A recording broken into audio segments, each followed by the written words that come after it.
Welcome to The Explainer. Today, we're diving into a fascinating story about a nation that's staring at two completely different futures. It's a choice between staying a green paradise and becoming a powerhouse of black gold. We're talking about Suriname. I mean, just look at this place. Suriname is an incredible natural treasure. It's one of the most forested countries on the entire planet, a carbon-negative nation where these amazing mangroves protect almost its entire coastline. But deep beneath the surface, a totally different kind of wealth is about to be unleashed. Because pretty soon, Suriname is set to start pumping 220,000 barrels of oil onto the world market every single day. So how does a small country like this even begin to handle the collision of these two futures?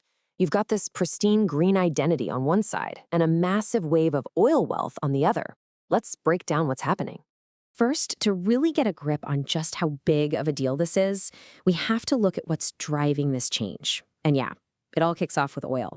The main engine behind all this is something called the Block 58 Offshore Oil Project. It's a massive development led by some of the biggest names in energy. And the numbers, they're just staggering.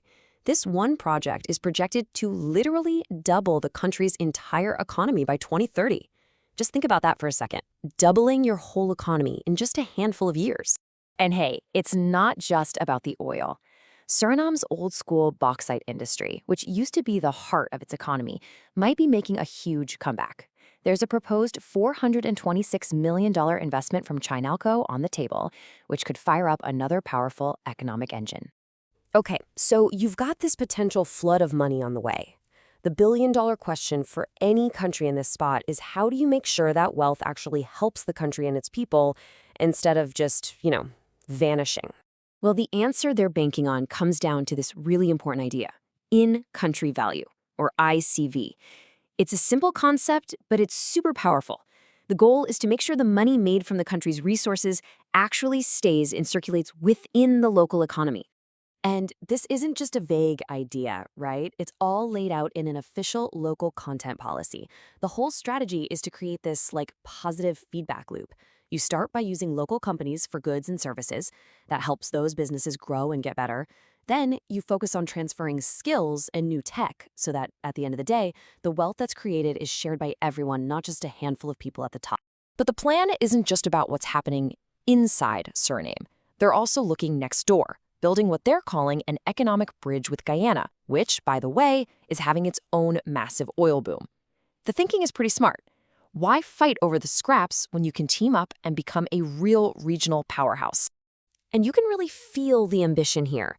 At business conferences, you hear leaders like Dr. Peter Ramsarup talking about this as a huge turning point, a moment for the whole region to finally grab the wheel and take control of its own economic future. Okay, so that's the high-level strategy, but let's get real for a second. What's life actually like on the ground for the average person in Suriname, right now, today? Well, that promise of future riches is a world away from the urgent problems of today. We're talking about basic stuff, like shortages of essential medicines, schools that need money just for Wi-Fi, and a main hospital that doesn't even have a working website. These are the very real gaps that people hope the oil money will finally fix.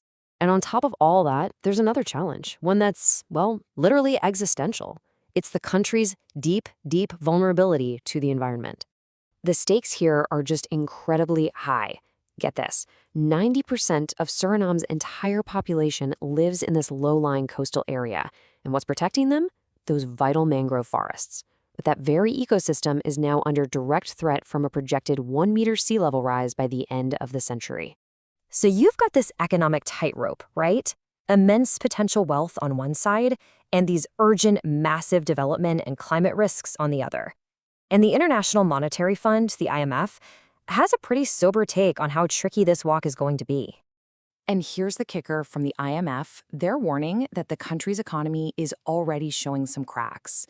And this is before a single dollar of that big oil money has even arrived. The forecasts are pointing to rising government debt and really bumpy inflation. It's a clear signal that the pressure is already on. So, what's the big fear? What could turn this whole incredible opportunity into that classic nightmare we've seen happen in other places? The dreaded resource curse. Where a sudden flood of resource money actually makes a country's economy worse in the long run?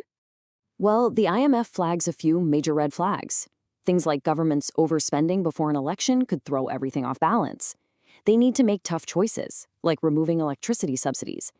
But the number one thing, the most critical point they make, is that strong, transparent, anti-corruption rules have to be locked in place before that tsunami of cash starts rolling in.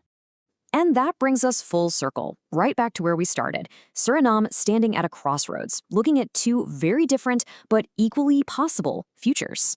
On one path, you've got a future of smart, sustainable growth, a future where the oil money is used to build a diverse economy, fund real development, and lift up the whole region.